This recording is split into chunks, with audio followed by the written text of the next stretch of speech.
You must be the most fun dad ever to read books at night. And, I mean, do you just go into character voices for the kids? Or do they, at this point, are they older? They're going, oh, God, Dad, stop. Oh, yeah, I've had them tell me, stop. Please, could you just do your regular voice, Dad, please? And they're like, yeah, sure. Outside of the movie world, what do you do when they come to you and there is that sort of sense of unassurance? Oh, I mean, the only thing you can do, the first and foremost is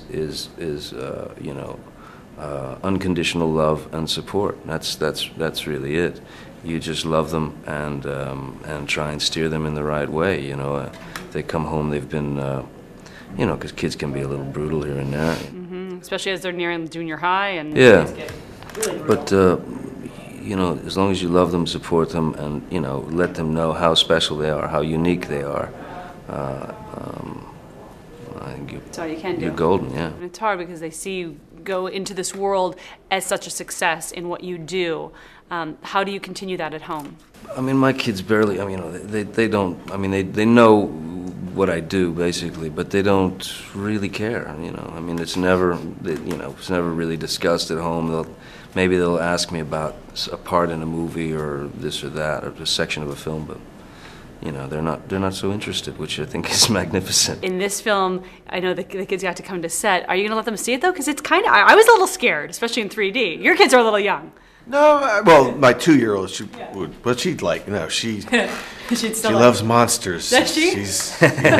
She's more there than 6-year-old boy, but no, he can, because the thing that I think a lot of adults forget about children's literature is that it's weird, I mean, great children's literature, it's not very politically correct to drink something that says drink me or eat me that you don't know the ingredients. I mean, so it's just one of those things that, is accepted as, and there's a reason why it stays. So we never felt like we wanted to do anything that was darker or more weird than the material itself. So, and I felt good about that. I felt like it fits in the Alice world. What was the biggest challenge for both of you?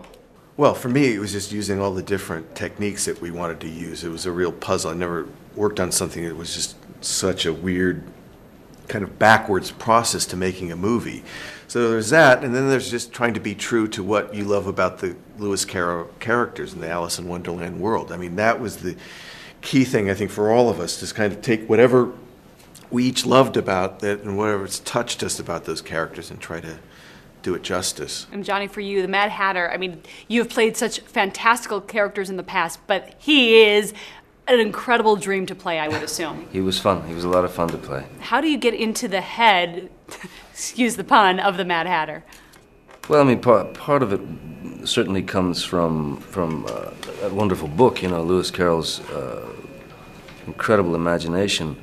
And also these weird little, cryptic kind of nuggets that he leaves throughout the book became very intriguing to me. So I used, I'm investigating things that begin with the letter M. Mm-hmm. And I was so intrigued by it, and I finally figured out that it has to do with basically the Hatter's disease, which is, they used a lot of mercury in the glue when they built the hats, and they would go bonkers. They went nuts, and it would manifest itself in different ways. Kind of multiple personality disorders and things like that. So basically the Hatter became like a human mood ring, Have you ever wanted to off someone's head? Off someone's head? Every day. I can remember a few occasions where I wanted to off someone's head.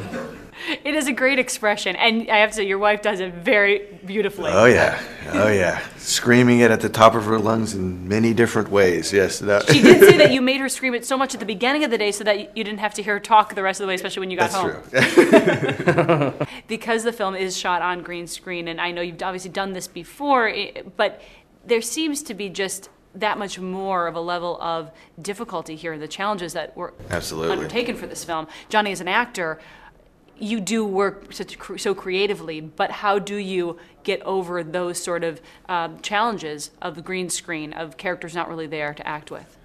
Well, I mean, in this instance, other instances where I've done green screen, it's, it can be very unpleasant, and make it all the more difficult. But I mean, for me, with this particular role, with the Mad Hatter, I kind of enjoyed it. I enjoyed very much being around, surrounded by all that green and and having a conversation with a tennis ball, and I mean, like, it just made it even more bizarre.